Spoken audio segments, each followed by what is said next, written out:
আপনি কি জানেন সুন্দরবনের গভীরে এমন এক গ্রাম আছে যা হঠাৎ করে রাতারাতি উধাও হয়ে গিয়েছিল?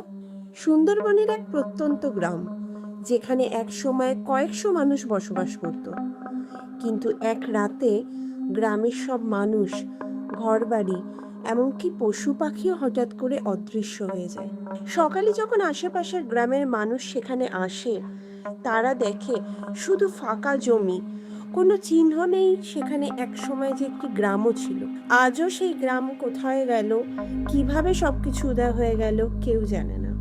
কিছু গবেষক বলেন গ্রামের লোকজন হয়তো জঙ্গলের গভীরে কোনো গোপন রাস্তা দিয়ে চলে গিয়েছিল, আবার অনেকেই মনে করেন এটি একটি অলৌকিক ঘটনা।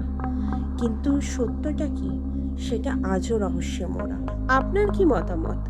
সত্যিই কি কিছু রহস্যময় ঘটে গেছিল সেই রাতে, নাকি এটা শুধুই গল্প?